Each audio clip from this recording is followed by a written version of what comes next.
One અને પર્યાવરણ રાજ્યમંત્રી મુકેશભાઈ પટેલે ધારાસભ્ય શ્રી સંદીપભાઈ દેસાઈની ઉપસ્થિતિમાં 84 તાલુકાના ઈચ્છાપોર રેલવે ચોકડી ફાટકનું લોકાર્પણ કરી ટુ વે રસ્તા પર આવાગમન માટે વાહનોને ફ્લેગ ઓફ આપી પ્રસ્થાન કરાવ્યું। હજીરા કાંઠા વિસ્તારના મોરા, દામકા, ભટલાઈ, સુવાલી, રાજગરી, જૂના ગામ, વાંસવા, હજીરા અને ડુંગરડી સહિતના 9 ગામોના તેમજ હજીરા સ્થિત વિવિધ ઔદ્યોગિક એકમોના કર્મચારીઓને રસ્તો ખુલ્લો મુકાવાથી રોજિંદા વાહન વ્યવહારમાં સુગમતા થશે।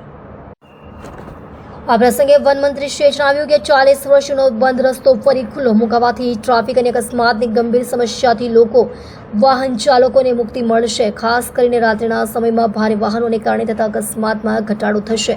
તેમણે કહ્યું કે સ્થાનિક વિસ્તારમાં આવેલા વિવિધ ઔદ્યોગિક એકમોને કારણે ભારે વાહનોની સતત અવરજવર રહેતી હોવાથી લાંબા સમયથી અહીં વસતા સ્થાનિકો તેમજ ધંધાદારોને ખૂબ મુશ્કેલી થતી હતી। તેમજ ભારે વાહનોને કારણે રસ્તા પર ખાડા પડવાથી અને ઓવરબ્રિજ માત્ર પલસાણા જતા વાહનો માટે હોવાથી ટ્રાફિકની સમસ્યા ઉદ્ભવી હતી।